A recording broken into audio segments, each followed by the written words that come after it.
শুক্রবার রাত 10টার ফ্লাইটে ফাইনালি দেশে ফিরছে প্রধানমন্ত্রী শেখ হাসিনা, এমনটাই কিন্তু জানিয়ে দিয়েছেন আওয়ামী লীগ ও ছাত্রলীগের নেতাকর্মীরা। এদিকে শেখ হাসিনা এখনো বাংলাদেশের বৈধ প্রধানমন্ত্রী, এমনটাই কিন্তু জানিয়ে দিয়েছেন যুক্তরাষ্ট্র। এবার ভয়ঙ্কর চালে ফেসে গেল তারেক রহমান, যে কোনো সময় চাপের মুখে করতে হতে পারে পদত্যাগ। তাহলে কি আবারও ক্ষমতা ফিরে পেতে যাচ্ছে শেখ হাসিনার দল আওয়ামী লীগ এবং প্রধানমন্ত্রীর দায়িত্ব ফিরে পাবে শেখ হাসিনা? এই সম্পর্কে কি বলছে গণমাধ্যম, বিস্তারিত আপনাদেরকে প্রমাণ সহকারে এই ভিডিওর মাধ্যমে দেখিয়ে দেবো, তাই না টেনে ভিডিওটা শেষ পর্যন্ত দেখতে থাকুন। দেশবাসী একটা গোপন বৈঠক হয়েছে গোপালগঞ্জের টঙ্গিপাড়াতে একটা গোপন বৈঠক হয়েছে। আওয়ামী লীগ বাংলাদেশের 5 জন লোককে কিনে নিয়েছে, মোট 5 জনকে নিয়ে তারা একটা সমন্বয়ক কমিটি গঠন করেছে তারেক রহমানকে ক্ষমতা থেকে সরানোর জন্য। কেন তারা বলছে যুব বিপ্লবের মাধ্যমে ক্ষমতায় আসা সরকারগুলো এখন নিজেরাই গণবিক্ষোভের মুখে পড়তে পারে? বাংলাদেশের রাজনৈতিক স্থিতিশীলতার জন্য কোনো না কোনোভাবে আওয়ামী লীগের পুনর্বাসন প্রয়োজন হতে পারে। এটা কি শুধু একটি বিশ্লেষণ, নাকি পশ্চিমা শক্তিগুলোর পক্ষ থেকে দেওয়া কোনো রাজনৈতিক সিগন্যাল? আন্তর্জাতিক অপরাধ ট্রাইব্যুনাল আইনের বৈধতা চ্যালেঞ্জ করে হাইকোর্টে রিট দায়ের করা হয়েছে। বুধবার সুপ্রিম কোর্টের আইজিবি অ্যাডভোকেট মোহসিন রশিদ এই রিট দায়ের করেন। রিটে আইনটি রোহিতের উদ্যোগ নেওয়া এবং তা সংবিধান বিরোধী ঘোষণা করে বাতিলের নির্দেশনা চাওয়া হয়েছে।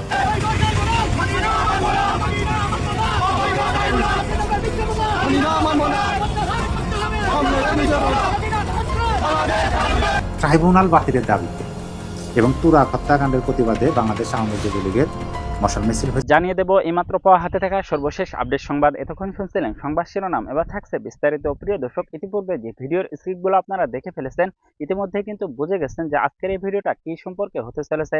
তাই আমি আর কথা বাড়াবো না, আপনাদেরকে কিন্তু সেই কাঙ্ক্ষিত ভিডিওটার দিকে নিয়ে যাবো। তার আগে একটা ছোট্ট রিকোয়েস্ট করে থাকি, আপনি যদি এই চ্যানেলে এখনো নতুন হয়ে থাকেন তাহলে অবশ্যই চ্যানেলটাকে সাবস্ক্রাইব করে আমাদের সাথে থাকবেন, যাতে করে এমন নতুন নতুন আপডেট নিউজ সবার আগে আপনাদের হাতে পৌঁছে দিতে পারি। তাহলে চলুন দেরি না করে মূল ভিডিওটা একের পর এক দেখতে থাকি। এখন তাই শাওনের গলা টিপে ধরতে হবে, শাওনকে নাকি আবার থানায় নিতে হবে, আবার মামলা করতে হবে, আবার বিচার করতে হবে এবং শাওনের শেষ দেখে ছাড়তে হবে, কারণ তিনি ফেসবুকে স্ট্যাটাস দিয়েছেন। কই, এই জুলাই আন্দোলনকারীরা আগে বলেছিলেন যে আজকে থেকে নিশ্চিন্ত, শেখ হাসিনা আর নাই, এখন থেকে ফেসবুকে স্ট্যাটাস লিখে আর ব্যাকস্পেসে চাপ দিতে হবে না। তাহলে শাওনকে কেন ব্যাকস্পেসে চাপ দিতে হবে আজও? তার ফেসবুকে যদি তার লিখতে ইচ্ছা করে জুলাই সিডিআই, তিনি কেন জুলাই সিডিআই লিখতে পারেন? জুলাইয়ের মহান বিপ্লবের পর থেকে অনেক নতুন নতুন শব্দ তৈরি হয়েছে। যেমন ধরেন ওসমান হাদি, তিনি যে কথাটা বলে বিখ্যাত, একেবারে বাঙালি জাতির মনে চিরস্মরণীয় হয়ে থাকবেন, যে কারণে কিনা তাকে এখন পাঠ্যপুস্তকে তার জীবনী স্থান দেওয়ার কথা দাবি জোরদারভাবে উঠে এসেছে। বঙ্গবন্ধুর হলের নাম পাল্টে ঢাকা বিশ্ববিদ্যালয়ে যাতে হাদির নামে করা হয়, এই দাবিতে ডাকসু রীতিমতো সেনেটের সভা থেকে ওয়াক আউট করে ফেলেছে। সেই হাদি একটা শব্দ আমাদের সকলকে চিনিয়ে ছেড়েছেন, তালব্যস্য দিয়ে একটা শব্দ, যিনি এই বক্তৃতা দিয়ে বিখ্যাত হয়েছেন, তার বিপ্লবী বক্তৃতা, যে তিনি ওই তালব্যস্য শব্দটা মানে ছিঁড়ে টিড়ে ফেলবেন তার প্রতিপক্ষের ক্ষেত্রে। মানে আমার পক্ষে সেটা উচ্চারণ করা সম্ভব হচ্ছে না, কিন্তু আমি এর অর্থ এখন জানি। তেমনি ভাবে আরেকটা শব্দ তৈরি হয়েছে, এটা কোনো শব্দ না, একটা প্রতীকী মানে সিগন্যাল বলতে পারেন, একটা প্রতীকী ইঙ্গিত বলতে পারেন, একটা প্রতীকী শব্দ তৈরি হয়েছে, যা হচ্ছে ইংরেজিতে 3টি শব্দ লিখে বাংলা ভাষার আরেকটা খুব বিচ্ছিরি শব্দ, গালি শব্দকে বোঝানোর চেষ্টা করা হয়, সেটা হচ্ছে সিডিআই। তো প্রায়শই বিভিন্ন জনে লিখে বসেন, ফেসবুকে দেন বারবার জুলাই সিডিআই। তখন বুঝে নিতে হয় যে এরা আসলে কি বলতে চাইছেন। মানে যেমন হাদি কি বলতে চেয়েছেন, কি ছিঁড়ে ফেলার কথা বলতে চেয়েছেন, সেটা যেমন আমরা তার আবেগটা বুঝে নেওয়ার চেষ্টা করি, ওই জুলাই সিডিআই যারা লিখেন তারাও কোন আবেগটা ধরার চেষ্টা করেন সেটা পাঠককে বুঝে নিতে হয়, এবং সেই শব্দটাও বেশ প্রতিষ্ঠিত হয়ে গেছে। এখন অভিনেত্রী মেহের আফরোজ শাওন 2024-এর জুলাই আগস্টের পর থেকে তিনি মহা আলোচিত সামাজিক যোগাযোগ মাধ্যমে বিশেষভাবে, কারণ তিনি প্রতি মুহূর্তে তার মনের কথা প্রকাশ করে যাচ্ছেন। ইউনূস আমল, এই বিএনপি আমল, কোনো কিছু তাকে ঠেকিয়ে রাখতে পারছে না। আর এই যে মবের ভয় পাবেন, কিংবা মানে কি না কি করে বসবে জুলাই আগস্টের বিপ্লবীরা, কি না কি গালি দিয়ে বসবে থেকে শুরু করে কি না কি ক্ষতি করে বসবে, কোনোটাতেই ভয় পাচ্ছেন বলে মেহের আফরোজ শাওনকে মনে হচ্ছে না। মেহের আফরোজ শাওনকে হত্যা চেষ্টা মামলা দিয়ে, তাকে তার বাবা সবার বিরুদ্ধে ওই মামলা দিয়ে গ্রেফতারি পরোয়ানা জারি করে 2025-এর মেতে একবার থানায় নিয়ে যাওয়া হয়েছিল। তারপর 2025-এই যখন আনিস আলমগীরের নামে মামলা হলো, তখন হঠাৎ করে সেই মামলায় মেহের আফরোজ শাওনের নামও ঢুকিয়ে দিয়ে বলা হয়েছিল যে তারা সবাই মিলে নাকি আসলে আওয়ামী লীগকে ফিরিয়ে আনার চেষ্টা করছেন। তো মেহের আফরোজ শাওন আসলে এসব ব্যাপারে কোনো রাগঢাকি করেন না, তিনি অবিচল আছেন, নির্ভয় আছেন, তিনি যা বলার বলে যাচ্ছেন। তো যাদের হাদিকে খুব ভালো লাগতো, তারা মেহের আফরোজ শাওন কেন জুলাইয়ের শুরুর দিন, মানে 36 দিনের প্রথম দিন, তিনি কেন জুলাই সিডিআই লিখে এক স্ট্যাটাস দিলেন, সারা বাংলাদেশ কেঁপে উঠেছে। আপনারা যারা সামাজিক যোগাযোগ মাধ্যমে দেখে বুঝতে পারছেন না হঠাৎ করে নতুন করে কেন মানে শাওনকে গালাগালি করা হচ্ছে, তাদের জন্য বলি, কারণ তিনি জুলাই নিয়ে ফেসবুকে একটা স্ট্যাটাস দিয়েছেন এবং সেই স্ট্যাটাসে তিনি বলেছেন যে গত 1 বছর ধরে তিনি ফেসবুকে জুলাই সিডিআই এই হ্যাশট্যাগটি দেখে আসছেন। প্রথমে এটা শুধুমাত্র জুলাই মাসের একটি ট্রেন্ড বলে মনে করা হলেও পরে তিনি লক্ষ্য করেন বছরের বিভিন্ন সময়েই অনেকেই এই হ্যাশট্যাগ ব্যবহার করেছেন। তিনি লেখেন, প্রথম ভেবেছিলাম হ্যাশট্যাগ জুলাই সিডিআই কোনো একটা ট্রেন্ড, শুধুমাত্র জুলাই মাসেই হয়তো তারা হ্যাশট্যাগ জুলাই সিডিআই লেখে, কিন্তু একটু খেয়াল করে দেখলাম সারা বছরই ফেসবুকে বেশিরভাগ মানুষ লিখছে হ্যাশট্যাগ জুলাই সিডিআই। মানে যে ঘটনাটা আপনার আবার সবার ক্ষেত্রে হয়েছে, শাওনও বলছেন তার ক্ষেত্রেও হয়েছে, হঠাৎ করেই তিনি দেখেন চারদিকে সবাই জুলাই সিডিআই লিখছেন। তখন বুঝতে পারলাম শাওন লিখছেন হ্যাশট্যাগ জুলাই সিডিআই শুধু জুলাই মাসে না, যে কোনো সময় হ্যাশট্যাগ জুলাই সিডিআই লেখা যায়। হ্যাশট্যাগটির বিভিন্ন পরিস্থিতিতে ব্যবহারের প্রসঙ্গ টেনে শাওন আরো লেখেন, মন খারাপ থাকলে যেমন আস্তে করে লেখা যায় জুলাই সিডিআই, তেমনি মন খুব ভালো থাকলেও হো করে হাসতে হাসতে হ্যাশট্যাগ জুলাই সিডিআই লেখা যায়। বন্ধুর সঙ্গে আড্ডার গল্পে যেমন লেখা যায় হ্যাশট্যাগ জুলাই সিডিআই, তেমনি কারো উপর ভীষণ রেগে গেলেও হ্যাশট্যাগ জুলাই সিডিআই লেখা যায়। বাংলাদেশে তো আসলে একটা পুরো চারিত্রিক পরিবর্তন হয়ে গেছে। কোন কোন শব্দ ব্যবহার করা যাবে, কি কি আচরণ করা যাবে প্রকাশ্যে, তার আর কোনো সীমা পরিসীমা আসলে নাই। মানে বঙ্গবন্ধুকে বঙ্গবল্টু ডাকা হচ্ছে, শেখ হাসিনা মানে ৭৫ বছর বয়সের ৭৬-৭৮ বয়স হবে তিনি যখন ক্ষমতাচ্যুত হয়েছেন আন্দোলনের মুখে, তখন সেই সময় সারা বাংলাদেশ জুড়ে দেয়ালে যে ধরনের কথাবার্তা লেখা হয়েছে শেখ হাসিনা সম্পর্কে, মানে আমি আসলে একেবারে এরশাদের শাসনামলের অবসানের কথা মনে করতে পারি, ৯০-এর গণ আন্দোলনের কথা মনে করতে পারি। আমি প্রাথমিক স্কুলে পড়তাম কিন্তু মনে করতে পারি, মেহের আফরোজ শাওন একই বয়সী, তিনিও নিশ্চয়ই মনে করতে পারেন। কিন্তু আমরা আমাদের জীবদ্দশায় এমন আন্দোলন, এমন নোংরা ভাষা, এমন মুখ খারাপ এর আগে কখনো দেখি নাই। মানে জামায়াতে ইসলামী, আওয়ামী লীগ তো রাজপথে যুগপৎ আন্দোলন করে মানে বছর দুয়ে রাজপথে থাকলো খালেদা জিয়াকে ক্ষমতাচ্যুত করতে ৯৬-এর আগে, তখনও ওই ২ বছর ধরে জামায়াত আওয়ামী লীগ যে আন্দোলন করছে, তখনও কিন্তু কোনোদিন দেখি নাই যে এরকম ভয়াবহ কোনো শব্দ বাংলাদেশে রাজপথে ব্যবহৃত হয়েছে। এবং মানে একজন রাজনৈতিক নেতা, বর্ষিয়ান রাজনৈতিক নেতাকে এই সব ভাষায় গালিগালাজ করা যাচ্ছে। কিন্তু এবার তো সবই হয়েছে। এবার ক্ষোভের বহিঃপ্রকাশ হিসেবে মানে শুধুমাত্র বঙ্গবন্ধুর ধানমন্ডির ৩২ নম্বরের বাড়ি না, সারা বাংলাদেশের সকল আওয়ামী লীগ নেতা কর্মীদের বাড়ি ধ্বংস করা, পুড়িয়ে দেওয়া, ভেঙে ফেলা সব হয়েছে। মেহের আফরোজ শাওনের স্ট্যাটাসে পড়েছি তার মা যেহেতু আওয়ামী লীগের সংসদ সদস্য ছিলেন, কিংবা ওটা মেহের আফরোজ শাওনের বাড়ি বলে, পৈতৃক বাড়ি বলে, সে বাড়িও কিন্তু ভেঙে দিয়ে আসা হয়েছে। তাহলে এগুলো সব জায়েজ।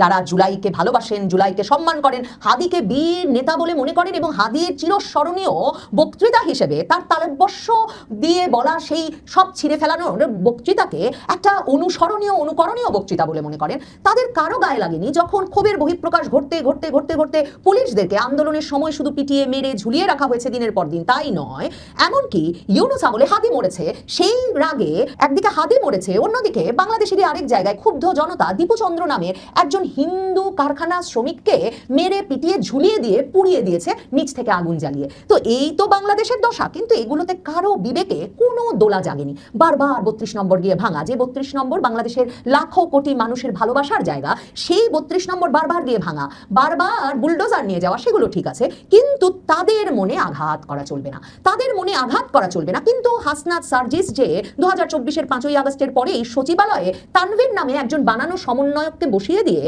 সেখানে সকল সচিব থেকে শুরু করে সরকারি কর্মকর্তা কর্মচারীদের পদে পরিবর্তন এনে শত শত কোটি টাকা মেরে দিয়েছেন, সেটা তাদের বিপ্লবের সাথী ভিপি নুরুর দলের নেতা রাশেদ খান, যিনি পরে বিএনপি থেকে এমপি পদে প্রতিদ্বন্দ্বিতা করলেন, সেই রাশেদ খান ফেসবুকে বিস্তারিত লিখছেন। ও যে পানি লাগবে মুগ্ধর ভাই স্নিগ্ধ, শোকগ্রস্ত স্নিগ্ধ আর সার্জিস মিলে জুলাই ফাউন্ডেশনে সরকারের দেওয়া ১০০ কোটি টাকা লোপাট করে দিয়েছেন। জুলাইয়ের নিহত আহতরা বলছেন তারা না পেয়েছেন চিকিৎসার টাকা, না পেয়েছে নিহত পরিবারগুলো ক্ষতিপূরণ। কিন্তু এসবের জবাব চাওয়া যাবে না। কুমিল্লার এক গ্রামের স্কুলের প্রধান শিক্ষকের ছেলে আসিফ মাহমুদ সজীব ভুইয়া দেখলাম সামাজিক যোগাযোগ মাধ্যমের এক পডকাস্টে সাক্ষাৎকার দিয়ে বলছে কলেজ থেকে সে নাকি ১৫-২০ হাজার টাকার স্নিকার মানে কেডস জুতা জমিয়ে এসেছে, কাজে তার জুতার দিকে চোখ দিয়ে তাকে দুর্নীতি নিয়ে সন্দেহ করা চলবে না। এই তো জুলাইয়ের দশা।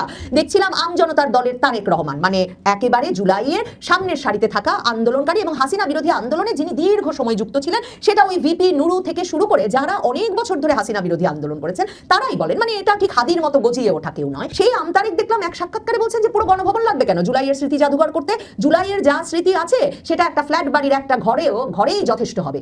এই হচ্ছে জুলাই নিয়ে জুলাই আন্দোলনকারীদের ঐক্যের অবস্থা। কারণ কেউ শত হাজার কোটি টাকা ক্রিপ্টোকারেন্সিতে দেশে বিদেশে বানিয়ে বসে আছেন, আর কেউ সব হারিয়েছেন। সবচেয়ে বেশি যেটা হারিয়েছেন এই যে বদলের আশায় যে আন্দোলনে তারা যোগ দিয়েছিলেন, সে আন্দোলনটাই তাদের হাত থেকে হাতছাড়া হয়ে গেছে।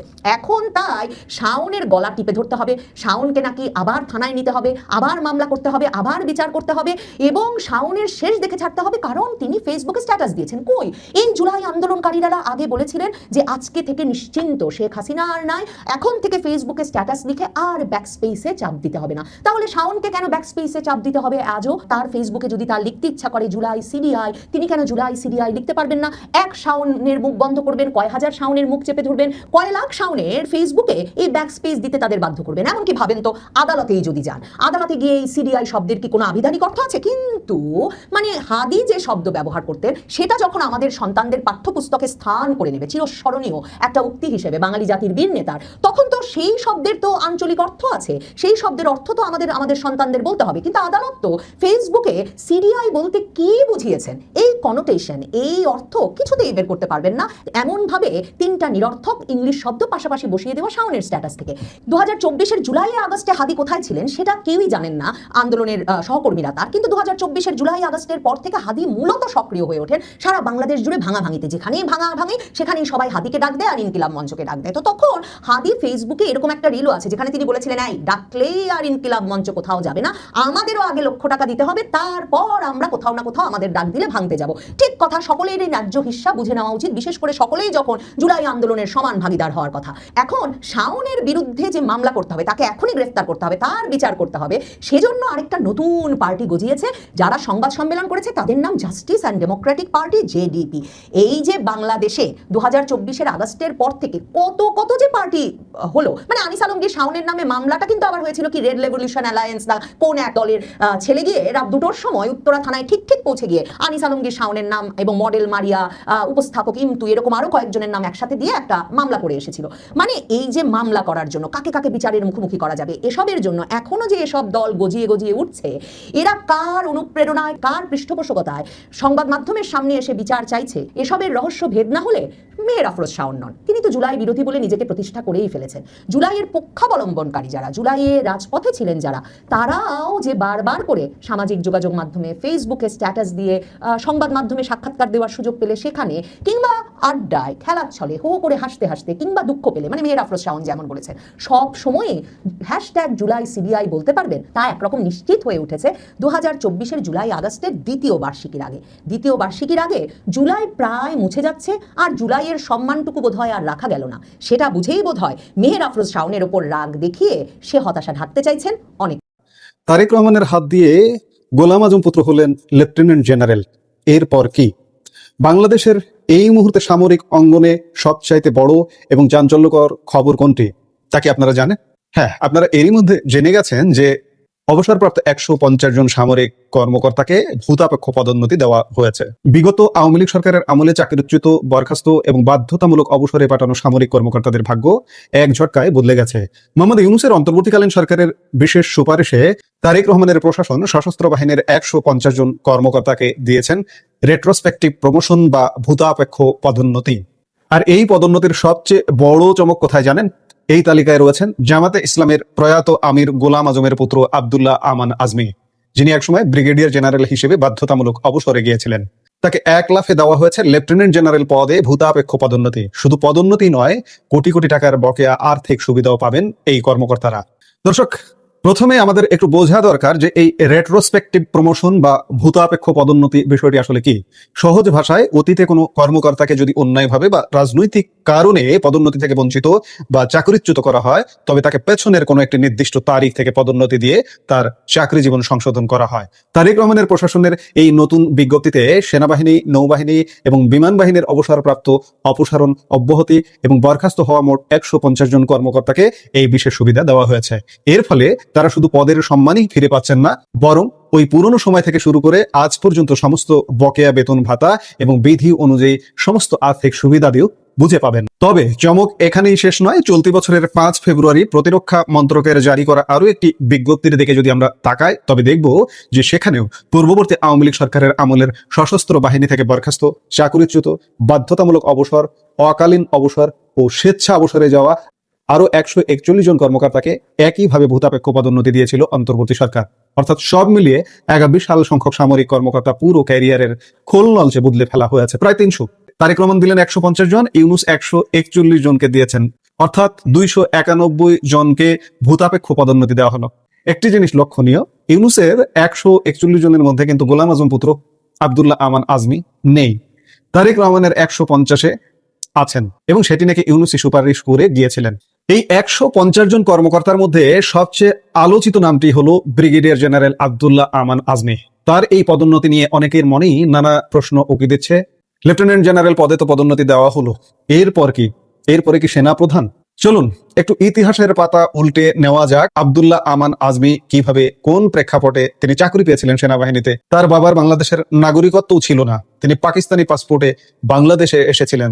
তার পুত্র আব্দুল্লাহ আমান আজমি কিভাবে বাংলাদেশ সেনাবাহিনীতে জিয়াউর রহমানের আমলে চাকরি পেলেন এবং জিয়াউর রহমানের পুত্র তারেক রহমান আজকে তাকে পদোন্নতি দিলেন। আমরা একটু ইতিহাস থেকে ঘুরে আসি। আপনারা হয়তো জানেন যে 1973 সালের 18 এপ্রিল বাংলাদেশ সরকার জামায়াত নেতা গোলাম আজম সহ 42 জনের নাগরিকত্ব বাতিল করেছিল। কেন করেছিল আপনারা সেটিও নিশ্চয়ই জানেন। 1971 সালে আমাদের মহান মুক্তিযুদ্ধে বিতর্কিত ভূমিকা পালন করবার কারণে এবং পাকিস্তানের পক্ষে ভূমিকা পালন করবার কারণেই 42 জন নাগরিকের নাগরিকত্ব বাতিল করা হয়েছিল।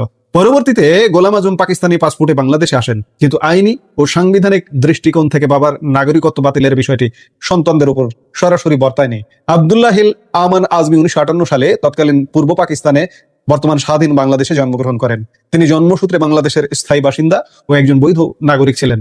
ফলশ্রুতিতে 1979 সালে তিনি যখন বাংলাদেশ মিলিটারি একাডেমিতে যোগ দেন, তখন আইনিভাবে তার বাংলাদেশের নাগরিকত্ব বা সেনাবাহিনীতে আবেদনের ক্ষেত্রে কোনো প্রকার আইনি নিষেধাজ্ঞা ছিল না।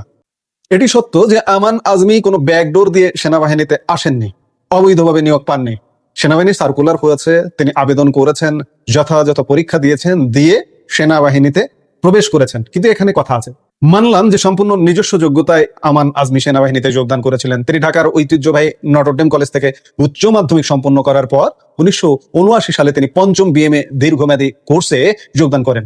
সামরিক প্রশিক্ষণে তিনি অত্যন্ত কৃতিত্বের পরিচয় দেন। ক্যাডেট হিসেবে তার পারফরমেন্স ছিল চোখ ধাঁধানো, যার প্রমাণ হিসেবে তিনি লাভ করেন বাংলাদেশ মিলিটারি একাডেমির সর্বোচ্চ সম্মান সোর্ড অফ অনার।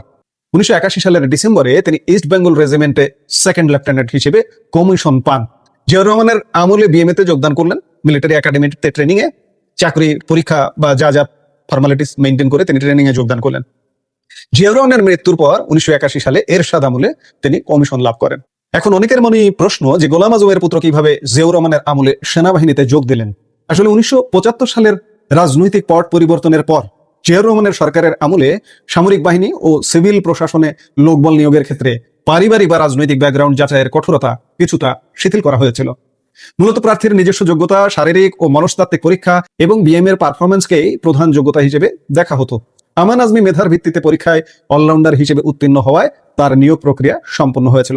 অর্থাৎ জিয়াউর রহমানের আমলে চাকরিতে প্রবেশে পারিবারিক ব্যাকগ্রাউন্ড শিথিল করা হয়েছিল।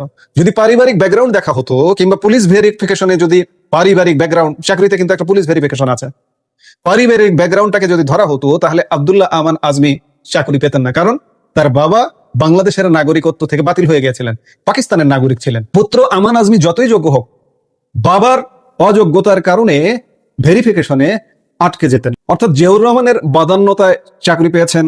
জিয়াউর রহমানের বদান্যতায় অনেক কিছু হয়েছে। যুদ্ধাপরাধী জামাত বাংলাদেশের রাজনীতির সুযোগ পেয়েছে। সেনাবাহিনীতে দীর্ঘ সময় সফলভাবে চাকরি করার পর আমান আজমি ব্রিগেডিয়ার জেনারেল পদে উন্নীত হন।